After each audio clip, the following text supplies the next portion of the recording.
So okay, so Jartov and this question, Jartov's question about Gaza as a state. So what happened was that Elon Levy, this former what was he, spokesperson for the Israeli state, currently running what he calls the Citizens Spokesperson Office for Israel, which is basically an advocacy channel, um, shared a tweet saying that Gaza was a de facto state and that Hamas was the government of that de facto state. The original tweet was that one. It said, so Mehdi Hassan says, where is my original tweets? I'm slow today.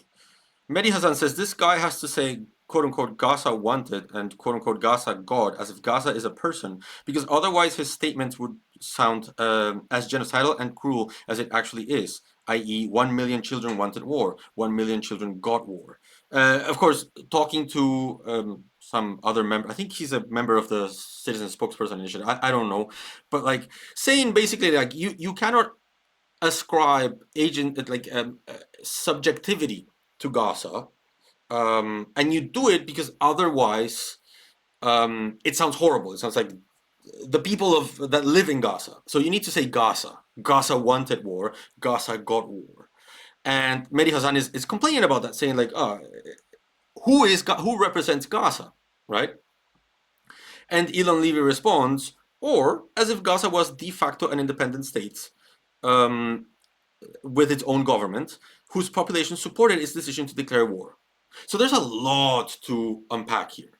Okay, so first of all, this idea that Gaza is a de facto independent state, which is super ironic from people who have spent decades, saying that Palestine cannot be a state. Not even a de facto state. It cannot be a state. What the official Israeli position on the occupied Palestinian territory is that it belongs to no one. It is still a mandated territory subjected to the mandate of Palestine, just without a mandatory, without the Brits. So it's territory that can be appropriated, which is why they call them territories in dispute. Right? So the argument is this territory cannot be a state. And yet here you have a portion of that territory, a part of that territory, being referred to as a state, as in the de facto state of Gaza, which is mind-blowing because it contradicts everything that they believe for Palestine as a whole. How can Palestine not be a state, but Gaza can? The argument being, oh well, so if you go to the Montevideo Convention, this is a convention that has to do with Latin American states trying to get the United States not to invade Latin America. Okay, that's the whole point. It has very anti-interventionist articles that are still in force. I really like this convention, but it has this one article in the beginning, Article 1 of the Montevideo Convention. And we can do a longer stream about this convention and how it's misrepresented and misused. That would be an interesting stream, actually. I've written about this a lot, but it has this article that says the state as a person of international law should possess the following qualifications: A permanent population; B, a defined territory; C, government; and D, the capacity to enter into relations with other states. And everyone has like jumped on this definition to say this is the only acceptable definition of state in international law.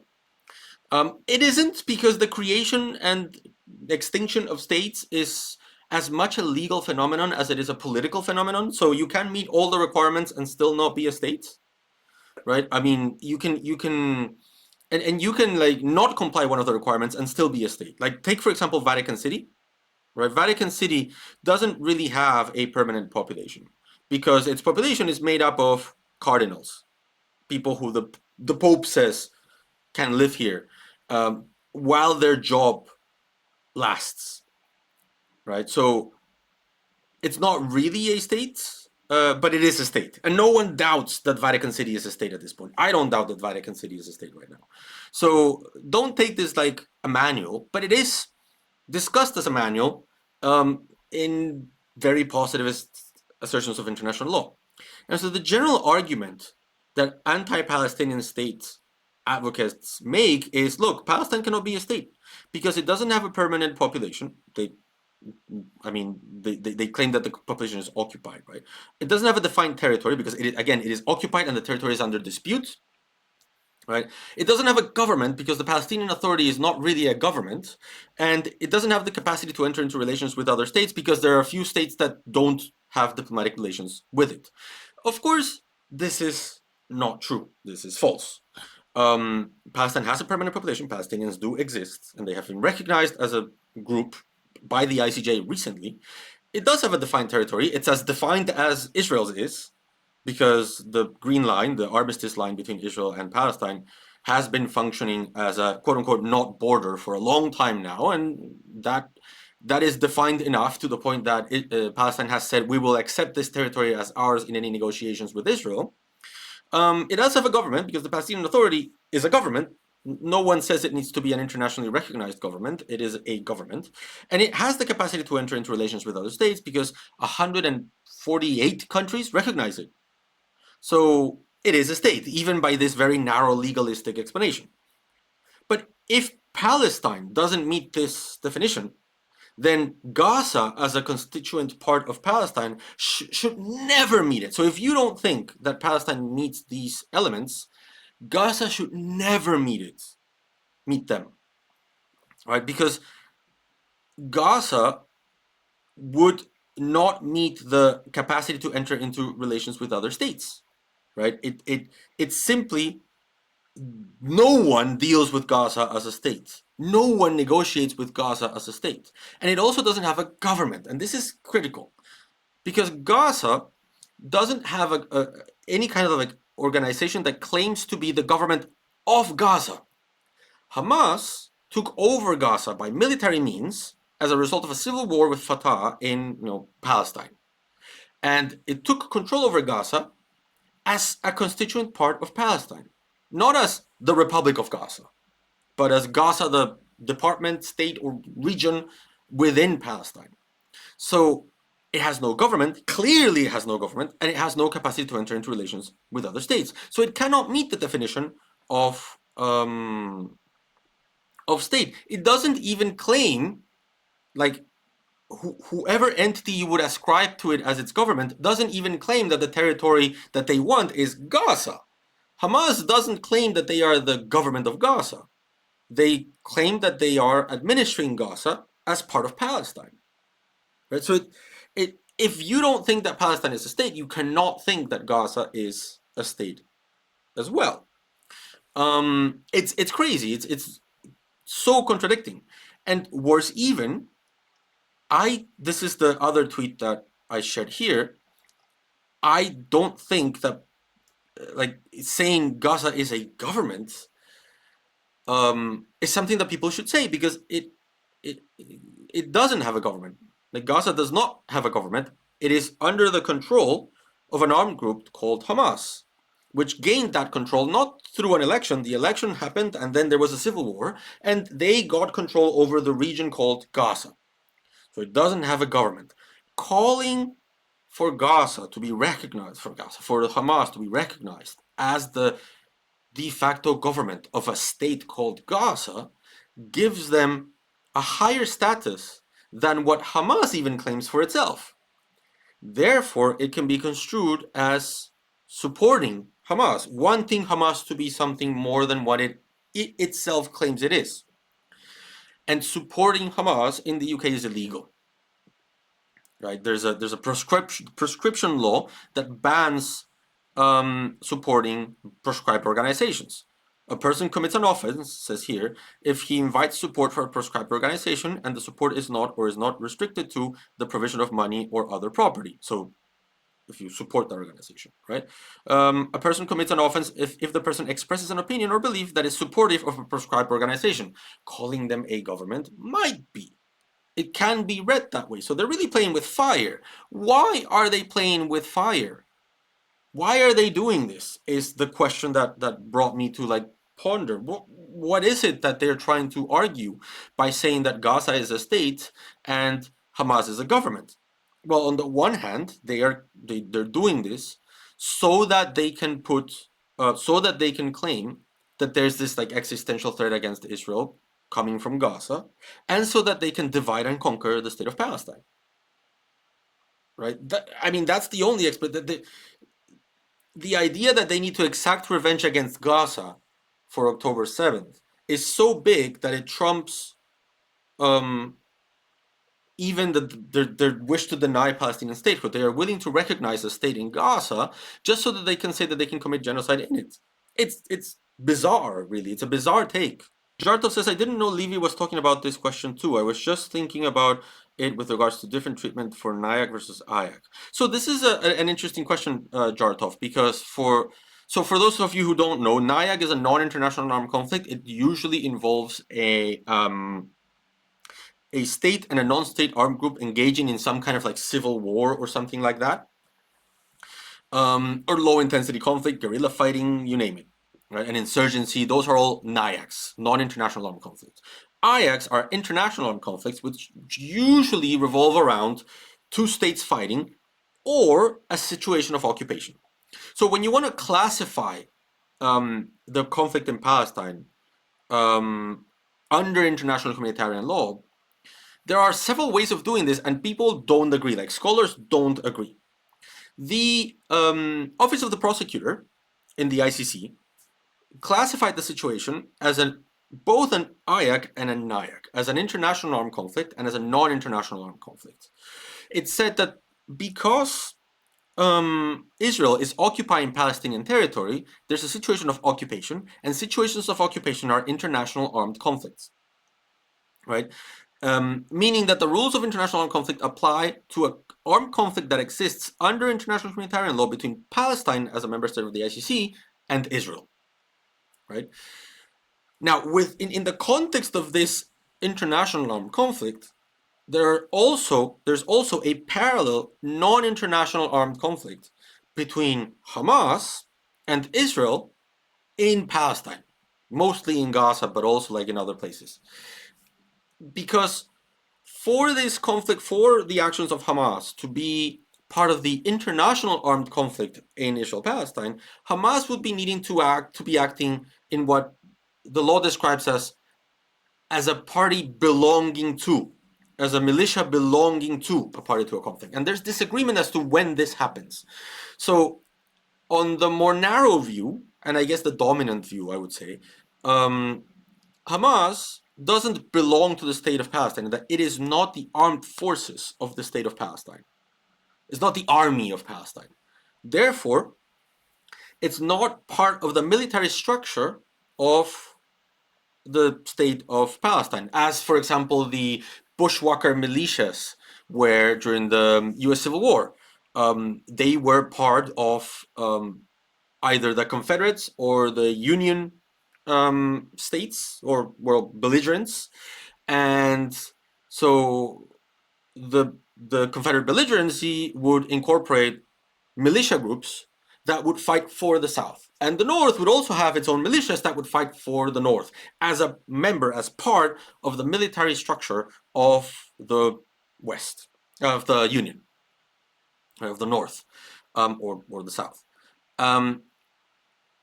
But if another group pops up during the US Civil War and starts fighting for the rights of whoever, I don't know, some other group, right? Another guerrilla group, they don't necessarily fight for or belonging to the South.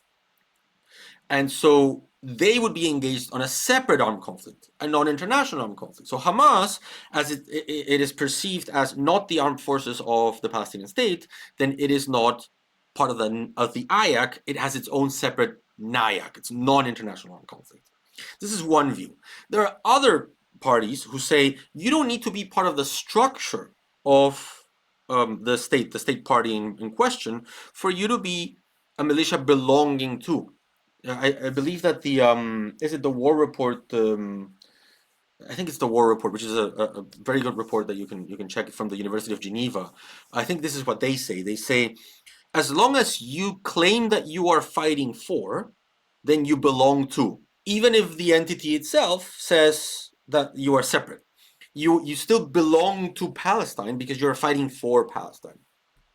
I would say this is a minoritarian view, but it does allow you to claim that Hamas is part of the occupation, acting as part of the occupation, and not in a separate armed conflict within an occupation, right? So there are legal differences, nuances that apply depending on whether you assume one or the other explanation.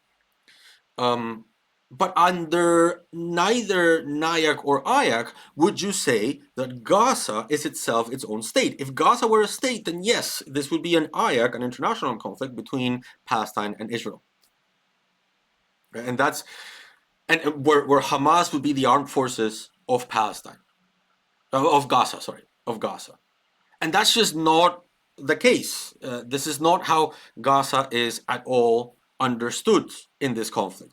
The confusion, I think the confusion comes from bad faith, but the genuine confusion that someone could have comes from the fact that Gaza is territorially separated from the West Bank. But if you imagine this same situation in a contiguous territory, then all of a sudden it becomes kind of silly when you think about it. Because what happened in Palestine? There was Fatah in the West Bank, and Hamas. Hamas got elected in Palestinian elections, and there was a civil war between Fatah and Hamas. And in that civil war, Fatah was able to obtain effective territorial control over most of the country. Effective territorial control is one of the key attributes for recognition as a government. Whoever controls effectively that territory of that state becomes the president. This happened a lot. This was a big discussion in, say, for example, the Venezuelan crisis, with Nicolás Maduro having the effective control of Venezuela and Juan Guaidó not having the military control over Venezuela, but having, let's say, the democratic pedigree as the person who comes in the line of succession when the president is impeached by Congress. So what happened is Congress impeached Maduro. Maduro then dissolved Congress, and so the Congress said, "Well, my president, the president of Congress, is the president of Venezuela now." That was what happened, and the main problem is that the two factors to determine who gets to be government of a specific territory is, first of all, who has the territorial control, who controls things on the ground, right?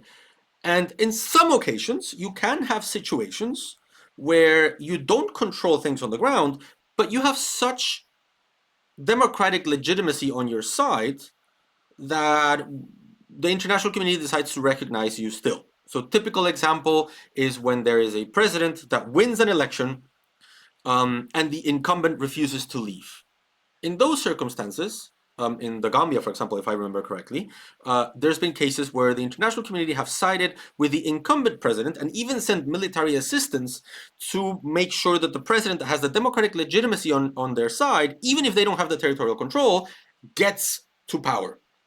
Right? So there is a debate right now between democratic legitimacy and territorial control. Right? If you have a lot of democratic legitimacy and very little territorial control, it might compensate. But if you don't have democratic legitimacy and you don't have territorial control, then you cannot really be a recognized government. I cannot claim to be the president of Peru. No one elected me president of Peru, and I don't control a single centimeter of Peru. Right? So that's the rule. Now translate that to a situation where, let's say Trump won the U.S. election, right?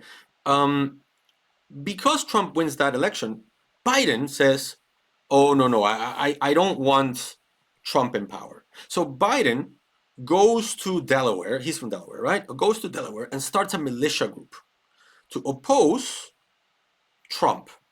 And all of a sudden, there's a civil war in the United States. And the US forces start battling the Bidenist forces, the Bidenist militia, right? And eventually, the Bidenist militia has to retreat until it gets to, let's say, Florida, right? So the Bidenists are contained in Florida. And then Trump says, I'm going to now assume my mandate. right? Who would be the president, the recognized government of the United States in that situation? Certainly wouldn't be Biden. Biden didn't win the election and doesn't control the territory.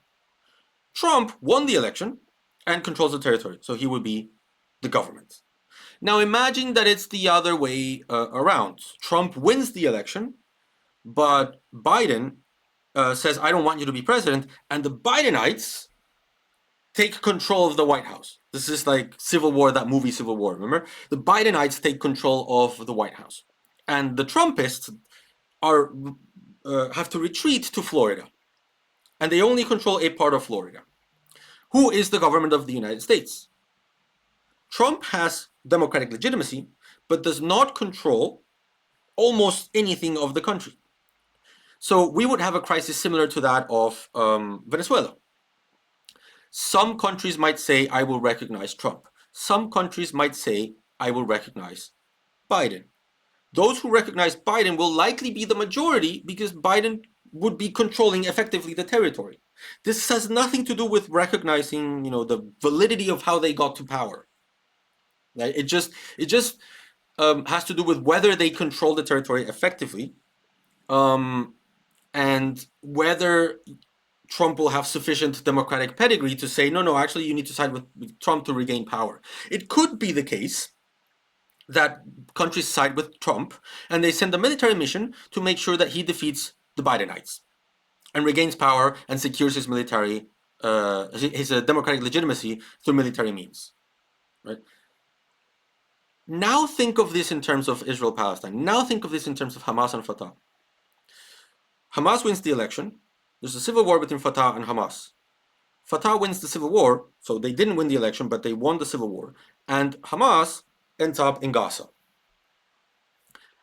Hamas, sure, has the democratic legitimacy of the fact of they won the election.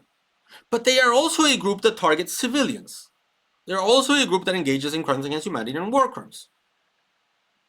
Right? So do they really have enough democratic legitimacy for other governments to say, oh, no, we're actually going to recognize Hamas as the government of Palestine?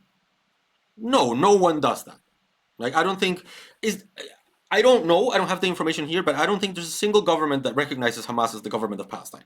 Of the countries that recognize the Palestinian state, no one recognizes Hamas as the government of Gaza, of Palestine, as far as I'm concerned. Right? So, under the rules of recognition of government, Hamas, not a government. Palestine would be the government because they have the effective control of the territory, to the point where they are actually fighting with Hamas again in the West Bank to defend that control. Right? That's what's been going on in Jenin, and the human rights abuses that are happening there now, right? Including the closing up of Al Jazeera offices in Palestine, right? So they have the territorial control, and therefore they are the recognizable government, not Hamas. And when you think of this in the terms of Bidenites and Trumpists, it makes a lot more sense. So I don't understand this logic of, no, Gaza is a de facto state and Hamas is its government, other than in some sort of like bad faith rationalization of things so that they can defend what they are doing to Gaza. Right? 000JP, thanks for following. Welcome to the community. Yeah, thanks for that question, Jartov. So this is the second part of the tweet. If we go back to this tweet here, that one. So why is this tweet important? Why is the second part of the tweet important? Because he says, as if Gaza was de facto an independent state, we've established it is not.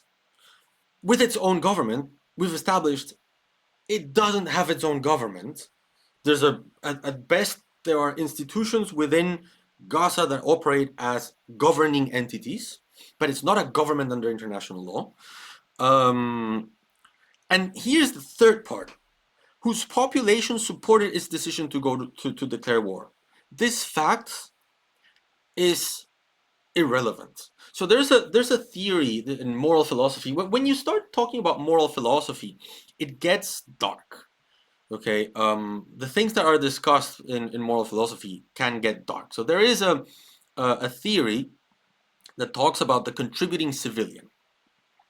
Is it moral to kill civilians in war if they support the war effort. So was it immoral to launch an atomic bomb in Japan and kill a bunch of Japanese civilians?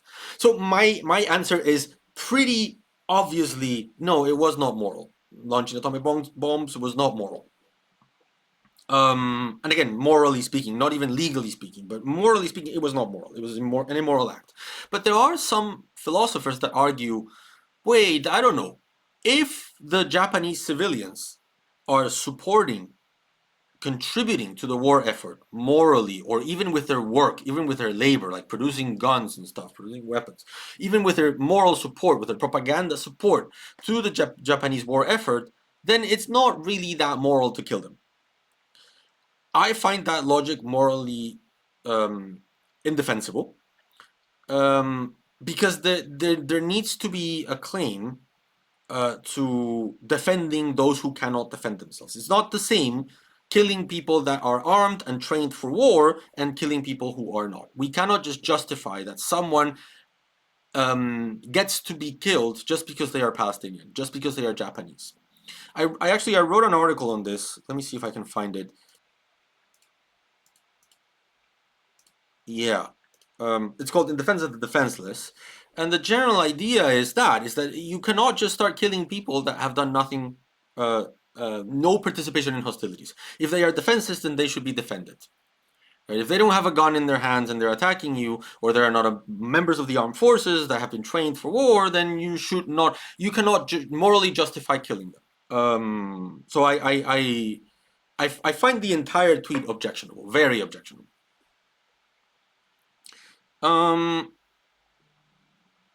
So Iconoclast has a question, says, are there specific criteria to meet to be considered a de facto state? So the idea of a de facto state isn't really a legal one, it's more a political one. So generally, there's two ways of understanding when a government can be, when a state is a, let me put it this way. What is it that makes you a state? Is it the recognition of other states? Other states say you're a state and therefore you're a state? Or is it that you become a state and because you're a state, other states can recognize you? Right. So there's a constitutive or a declarative understanding of states. Right. Either you are a state because recognition constitutes you a state, or declares you a state. Right. Is recognition of a state what makes you a state, constitutes you a state, or are you just being declared a state because you already are a state? Right. So I'm more of the idea that states first exist and then they are declared. Right. So for me, when a community attains, roughly speaking, the elements of statehood and start to claim the rights to be a state, they can be a state. It's just that they can be a non-recognized state, which is what you would call a de facto state. So Palestine, in my opinion, has been a state for a very long time. It didn't need all of those recognitions to become a state. Because if you want to go to the Montevideo Convention, it doesn't say that the state needs here a minimum number of recognitions. It just says that it needs the capacity to enter into relations with other states. So even if you want to go rule book on me, and I don't think you should, but if you want to go rule book on me, a state that isn't recognized by other states, but generally has the attributes of a state, is a state, just not a recognized one. So say, for example, Somaliland. Somaliland, I think now it's only recognized by Ethiopia. I think Ethiopia recognized Somaliland recently. But it has all the hallmarks of a state. It's just a state that isn't recognized by anyone. So it is a non-recognized state, what you would call a de facto state. So there's no specific criteria to meet to be considered a de facto state, but generally it has to do with the fact that other states haven't recognized you and you do have the hallmarks of a state. So take, for example, Taiwan. Taiwan exists in this situation where they want to say, they're not sure if they want to say we are a state or we are China. Either we are the true China or we are a separate state called Taiwan. They exist in that like constant debate. What do we say we are? So if they tomorrow decide to say formally, officially, Taiwan is a separate state from China, then you could talk about them in the sense of that they are an unrecognized state or a de facto state. Right now, they don't claim that. So because of course, if they claim it, then China will invade them. So. Jartov says, this interpretation makes a lot more sense to me. It's an occupied territory. How can they ever field an army to repel the occupation? I'm late, so. Sorry, to be clear, I meant the minoritarian view that a separate militia can be part of an IAC. Yeah, I mean, I've seen a lot of pushback, Jartov, to the OPT, Office of the Prosecutor, the OTP, OTP's classification of the conflict because of this, because they claim that what happens when you say that there's a separate NIAC within the IAC of the occupation is that you would be claiming, or you could be potentially claiming, that Hamas then cannot be recognized as a national liberation movement. Because they would not be fighting against an occupation force, because they would not be fighting an IAC under an occupation. I mean, first of all, I don't think that the framework of national liberation movements would apply in this context because of AP Additional Protocol 1 rules. So like it gets complicated. So Israel would never recognize that status to Palestine. So it would be in the realm of politics that Hamas would be able to claim that, like Hamas would be able to claim that it is a national liberation movement. And second, because of that, I don't think that you actually need to meet that. You don't need to, let's say, meet that legal definition for you to be able to say that what Hamas is doing in its non-international armed conflict is fighting against an occupation. I think that is borne by the facts of the NIAC. So I don't think that it is too strong an objection. I understand where it comes from, but it's not too strong an objection against what the OTP did. Hey, thanks for watching. If you like content like this and you would like to see more, please don't forget to subscribe to the channel. You can also come to one of my live streams or join my Discord server. It's really great that you're here because we're really trying to grow this community and turn it into a space where we can all come together to discuss about international law and international relations. So really thank you for your support. Until next time.